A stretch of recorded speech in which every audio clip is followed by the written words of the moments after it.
اقرا وربک الاکرم الذی علم بالقلم علم الانسان ما علم یعلم، یہ پہلی وحی ہے غار حرا کے اندر اسی رات کو، اس رات کی تلاش آج میں اور آپ کر رہے ہیں، اور اللہ تعالیٰ نے بھی کہا ہے کہ لیلۃ القدر کی رات میں ہم نے اس قرآن کو نازل کیا ہے۔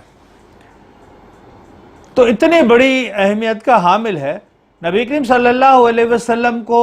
یہ کس رات میں اللہ تعالیٰ نے نبی کریم صلی اللہ علیہ وسلم کو قرآن اتارا، نازل کیا ہے، پہلی وحی کب نازل ہوا ہے، آپ کو بتا دیا گیا ہے۔ بخاری کے اندر حدیث ہے، نبی کریم صلی اللہ علیہ وسلم کو بڑی خوشی ہوئی کہ اللہ تعالیٰ نے لیلۃ القدر کی رات کو بتا دیا ہے، اب یہ خوشخبری میں اپنے صحابہ کو سناؤں گا۔ اس خوشی کے مارے آپ گھر سے باہر نکلتے ہیں، دروازے کے باہر آتے ہیں تو آپ نے دیکھا کہ دو مسلمان آپس میں لڑ رہے تھے۔ نبی کریم صلی اللہ علیہ وسلم کی موجودگی میں، نبی کی موجودگی میں نبی کے امتی دونوں آپس میں لڑے اور جھگڑے۔ اس منظر کو دیکھ کر محمد مصطفیٰ صلی اللہ علیہ وسلم کو بہت تکلیف ہوا اور بہت رنج ہوا۔ آپ سوچنے لگے کہ میرے بندے، میرے صحابہ میرے موجودگی میں آپس میں لڑے۔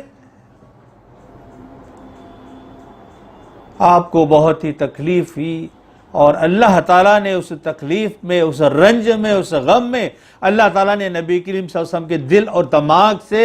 لیلۃ القدر کی اس رات کو جو بتا دیا گیا تھا، اس کو اللہ تعالیٰ نے ان کو پھر سے نکال لیا ہے، اور اللہ کے رسول صلی اللہ علیہ وسلم بھول جاتے ہیں کہ وہ کون سی رات ہے۔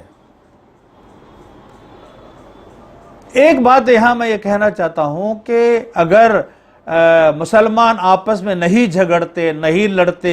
پیار و محبت سے رہتے، ایک دوسرے کو معاف کر دیتے، عفو و درگزر سے کام لیتے، تو یہ معاملہ پیش نہیں آتا۔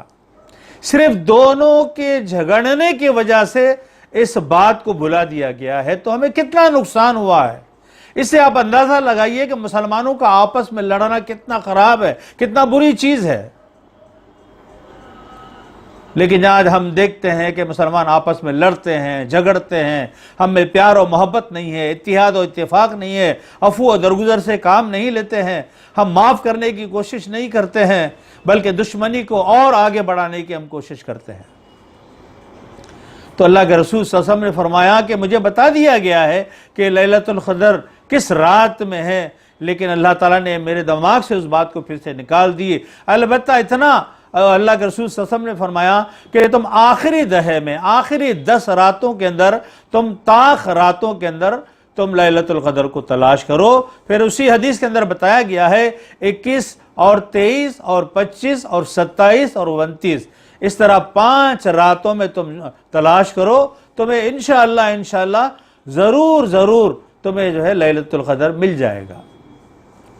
ایک لیلۃ القدر کسی کو مل جائیں تو اسے 80 پر 2 سال مسلسل عبادت کرنے کا ثواب اس کو ملتا ہے۔ لیکن آج ہمارا حال یہ ہے کہ اس رات کو ہم قدر کرنے کے بجائے، اس رات میں عبادتیں کرنے کے بجائے، اس رات میں اللہ تعالیٰ سے تعلقات کو جوڑنے اور بڑھانے کے بجائے ہم بہت سے فضولیات میں ہم زندگی گزارتے ہیں، اور چائے پینے کے اندر، کہیں گفتگو کرنے کے اندر، کہیں اس کی باتیں کرنے کے اندر، پھر یہاں تک تو ہم اپنے بچوں کو دیکھتے ہیں کہ موٹر سائیکل کے سائلنسر کو نکال دیا جاتا ہے، سائیکل کو کچھ آواز جو ہے نکالنے کی کوشش کی جاتی ہے، اور سماج میں جو ہمارے علاوہ جو غیر مسلم ہیں، دوسرے یہاں کے برادران وطن ہیں، ان کے لیے تو جاگنا ضروری نہیں ہے، وہ تو آرام سے سو رہے ہوتے ہیں، لیکن ہم محلوں میں، گلیوں میں، بندر روڈ پر، یلو روڈ پر ہم گاڑیوں کے آوازیں نکالتے ہیں، چیخ و پکار کرتے ہیں، اور اس طرح لوگوں کو تکلیف دینے کی کوشش کرتے ہیں، لوگوں کو ڈسٹرب کرتے ہیں۔ اسلام اس طرح کی اجازت کسی کو نہیں دیتا ہے۔ تو ماں باپ کو بھی چاہیے کہ اپنے اولاد کو قابو میں رکھے، وہ گڑبڑ راتوں کے اندر نہ کرے، شور و گل راتوں میں نہ کرے، اور عوام کو ان کو ستانے کی کوشش نہ کرے، اور بڑے تمیز کے ساتھ اس رات کو گزارنے کی کوشش کرے، عبادت کرنے کی کوشش کرے۔ یہ تعلیم ہے جو ماں باپ کو اپنے بچوں کو دینے کی ضرورت ہے۔ اور لوگ اگر ہمارے بچوں کو دیکھیں گے تو یہ کہنا چاہیے مسلمانوں کے بچے کتنے اخلاق والے بچے ہیں، کتنے تمیز والے بچے ہیں، کتنے نیک بچے ہیں، یہ کہنے کی ضرورت ہے۔ لیکن ایک تو گالی گلوچ دے دیتے ہیں کہ بدماشوں کو کام دھام نہیں ہے، اور وہ ہمارے کو ڈسٹرب کرتے ہیں. اور خاص طور سے اب ایگزامز کا بھی دور جو ہے آ رہا ہے یا چل رہا ہے. اس ایگزام کے دور میں جو بچے راتوں میں گھروں میں پڑھتے ہیں ان کو ڈسٹرب نہیں کرنا چاہیے. ان کو امتحان میں پاس ہونے کے لیے جو رات بھر جاگتے ہیں اس کو کارآمد بنانا چاہیے, ان کو سپورٹ کرنا چاہیے. لیکن ہوتا یہ ہے کہ ہم